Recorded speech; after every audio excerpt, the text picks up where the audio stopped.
right. So it is a cold, blustery, windy as heck day here in Michigan. So I figured what better to do than go out and film for a disc golf channel, right? So I am back in Millington, Michigan at Arthur Latham Park. I played the 18 last time, the front 18, the normal 18. There is an OG 9 here, the original 9-hole course that was here all the time. So today I figured, you know, I'll sneak away before the snow really hits, go play that, see how it goes. I've heard that's the better 9 out of anything on the course here. So I guess let's go see if that's true.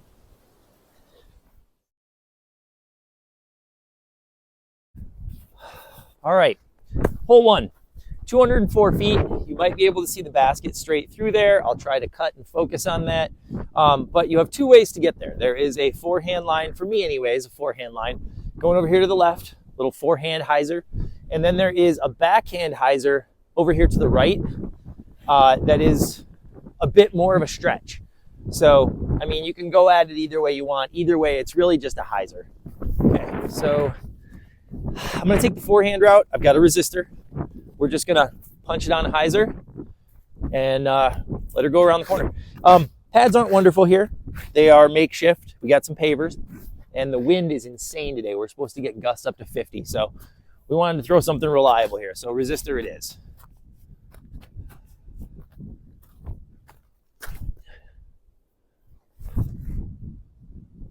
Okay, that looked pretty good.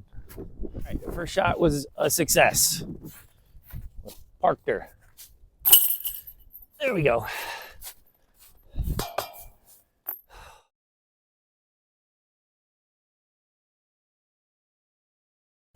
Okay, this is hole. It is 351 feet. Same pads as before. This one's a little cleaner. But this hole is really cool. I wish I could give you, like, this would be a hole for like a fly through. I would love that, but don't have that. So let me talk you through it. So you have a hard hyzer and then it straightens out a little bit and it goes uphill.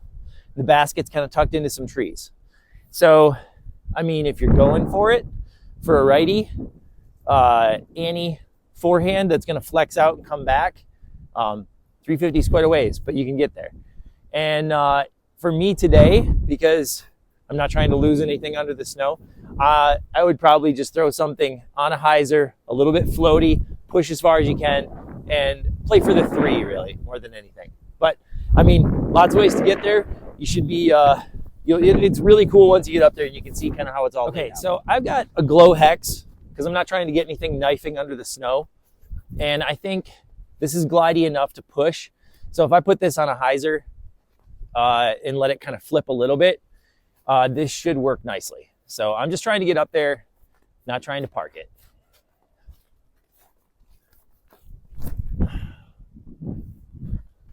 Flipped up, left side. I mean, that's exactly what I was going for. Okay, just so that you can see what it's like when you come around the corner. You can see they have like this retaining wall there to make sure that everything stays up there in some steps. But I finished a little bit too far left maybe, but it's there. So I've got a couple of options. I can forehand it, but there's a lot of crud up here. And then there's the backhand where as long as I've got something overstable that's gonna finish, and the wind is pushing that way, so that's a good thing. But it's there. You can get it from over here for sure. But I've got a pyro. We're gonna put it on a hyzer. See if we can't rip her up there.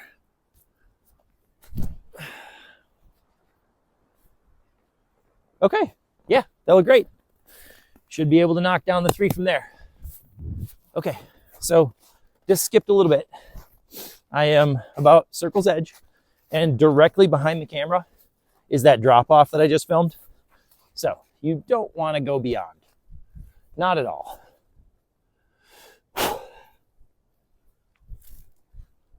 Hey, there we go. Let's go.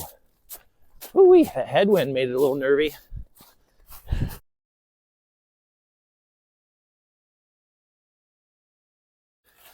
Okay, hole 3. UDisc says this is about 303 feet.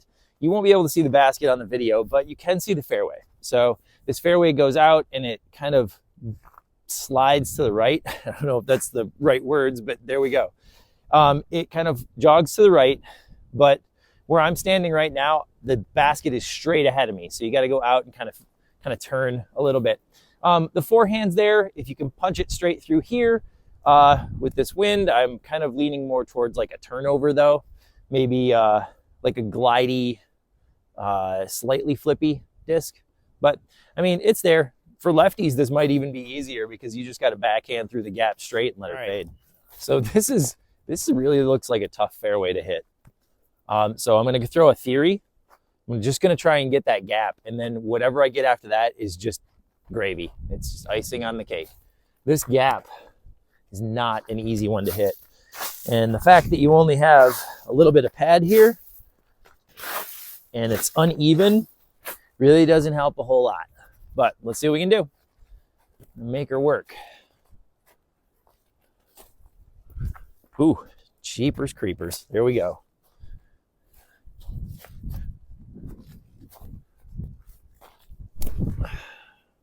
Flip over. That took a while, but it finally did. By the way, this place seems very swampy. I've heard people complain about the mosquitoes in the summertime. I get it. All right, so not in a terrible area. If this would have flipped over like expected, it would have been fine, but the wind kind of held it. So where I'm at, you can see I've got a straight shot right here at the basket. I'm just gonna take a tempo, kind of lay it out there and let it finish towards the basket. This wind is something else right now. Could do without it. Finish out, and there we go. There we go. Okay, that wasn't as far as I thought it went. She tucked in just nicely. Man, this wind is something else. A lot of branches falling. Be careful. Head on a swivel.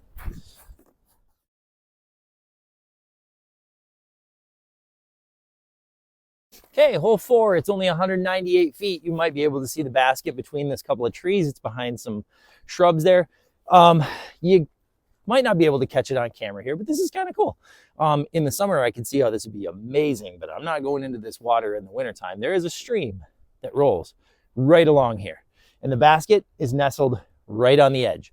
So you can see here you have a fairway that goes up and high, and then it kind of heads up towards the basket. So you got to kind of pipe all these trees for a righty, a forehand, or a lefty, a backhand, and just don't let it go towards, like, too far towards the water. So you don't want it fading too hard on you.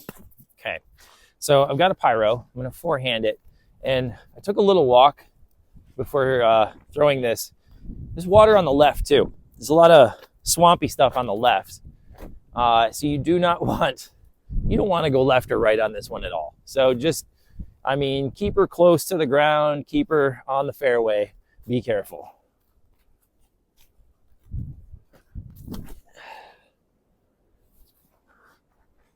You know, it wasn't all the way there, but I'm okay with it. It was fine enough. So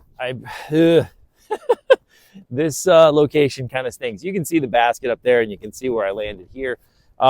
It's not a great run at it because there is water to the right, there's water to the left, and a lot of wind at my back. So I am going to try for this, but it's going to be, it's a tough one. It's a tough one. I'm going to have to hyzer this for sure. Big time.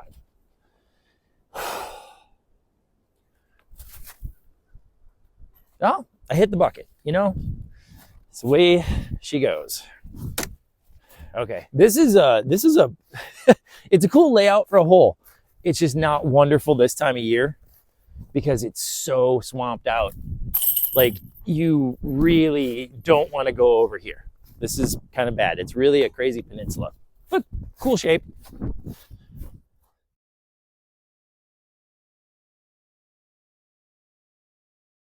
Okay, this is hole 5, 267 feet. You might be able to see the bucket. You could see the orange over there. The basket looks like it got hit by a tree. It is tilted right over. But you have the creek that we had on the last hole winding around here most of the way. So you really got to keep your disc in the air. Whatever it is you're throwing, make sure it stays up because you're going to lose that in the water. So it could be backhand, forehand. There's a lot of trees protecting on the left. It looks like kind of something flipping over to the right is your way to go. But yeah, this is a tricky one, but it looks really, really cool. I could see this looking awesome in the spring and summertime. I'm gonna try an Envy on an Annie and see if I can't get it there. That might be a little far, but we're gonna try it out at least.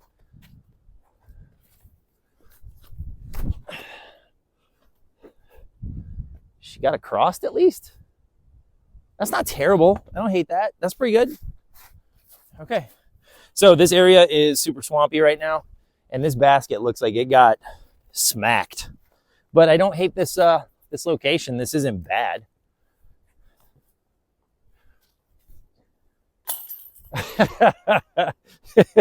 Okay. I mean, blame it on the basket. Okay, I think personally I'd call that a 2, but we'll take the 3. Thanks a lot, basket.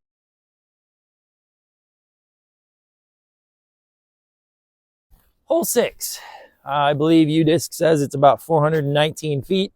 You might not be able to see the pad, but this thing is busted. So this is part of the work in progress out here, I'm sure. But fairway, straight ahead, straight as heck. You got to stay on this little 2-track, but go as far as you can with something super straight. I mean, not as far as you can, but like, you get what I mean.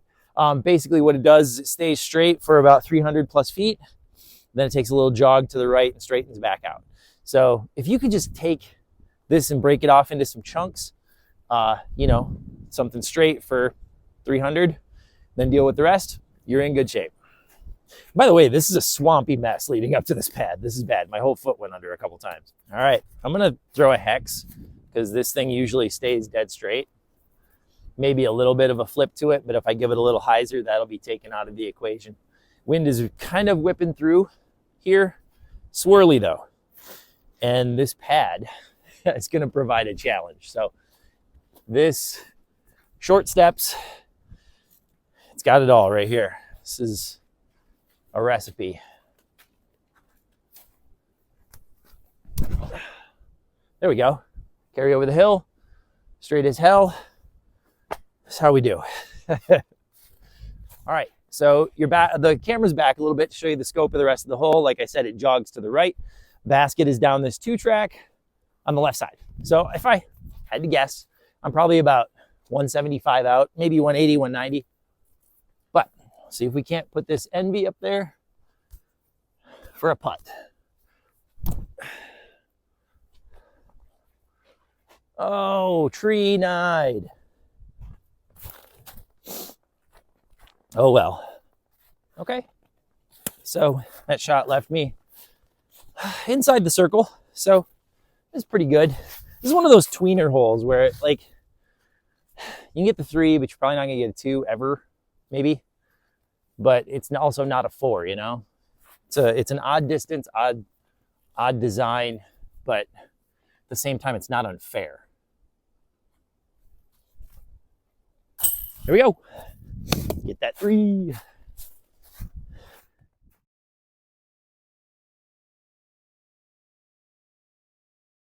Okay, this is hole 7. It is 251 feet, and it is a long curving shot to the right. So you can see how it kind of goes uphill. On the back side of that hill, just as it drops over, is where the basket is, just to the right behind some trees. So forehand is there. You can actually punch into those trees on the other side of the fairway and give it a chance to come back. Just remember, you are throwing uphill. You're going to have to put a little more juice on it, give it a little more height, or you have a turnover. But if you're a lefty, I mean, this is just a hyzer, right? So for a righty, this might prove to be a little bit tougher hole, but it's not unfair. Okay, so I've got a hex, and I'm going to try to put this on an Annie to get it to carry all the way. It's a little difficult because the pad is a little icy, and it's very compact. Not much room here, so it's a little bit awkward, but we're gonna give it a run. So, hi Annie, let this thing go. Let the disc do the work. This should kind of flex out in the end.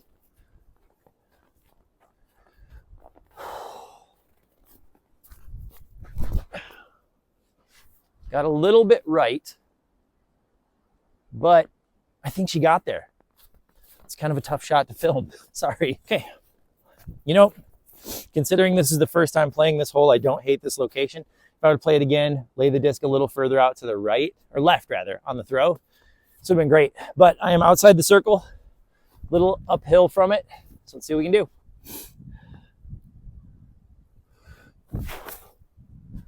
Oh, let's go.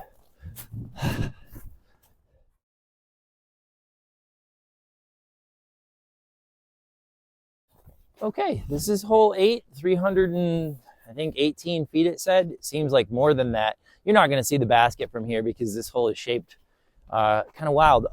So you can see how the fairway goes straight out and it turns a little bit to the left. More to the left than maybe a little bit, but it goes out and then it fades. The basket is down and to the left, and there's a ton of water down there. So I mean, right now I don't have a whole lot of advice for landing zones. Just kind of take a look when you get here. And currently there is no pad here either. So which I almost might prefer right now because it's so kind of slushy and crappy. Okay, so there's a lot of sketchy aspects of this hole.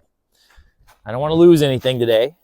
It's not a pad, and that landing zone is kind of whack. So throw in the glow hex, the eclipse hex, and we're gonna just put it, try and get it through the gap and let her fade towards the bucket.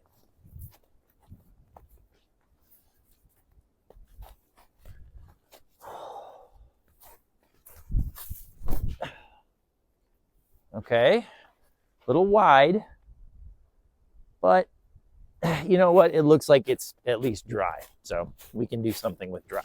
Okay, so now you can see the swamp that I was explaining. You can't see the back part, but there's like a creek that runs through here that has another creek that runs another way. I don't know what this place is like in the spring and summer, but this might be a bad design. I don't know. We'll see though. Come back here in the spring or summer.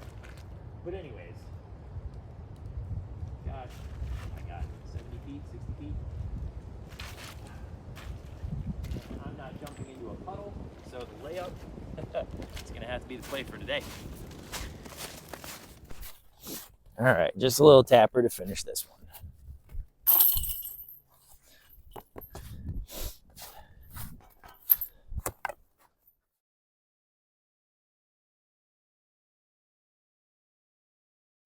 All right, hole 9, we did it. This is 213 feet. The basket, you probably won't be able to see because of all the stuff, because it's also very white out here. This is a different basket. This is the only one that's out here on this OG9 that is like, I think it's a chain star from here. But anyways, it is straight ahead. You have a couple of trees in the middle. So you have a little bit of a forehand for a righty or a backhand for a lefty. But basically you just want to be fading in at about 200 feet, and I guess it's an ace run. You can take an ace run on this one. Okay, so I'm going to throw a resistor because we got mad headwind here. I'm just going to forehand it. This is my most understable, okay, we'll say stable, my most not overstable one. The wind will kind of pull it to the left a little bit. It'll finish out. There is only 3 blocks for this pad, so it's whatever. There we go. And finish. Boing. Should be fine. Let's go check her out. Okay. Yeah, it's not a chain star. It's Mach 5, but you know, same. There we go. Finish with a bird.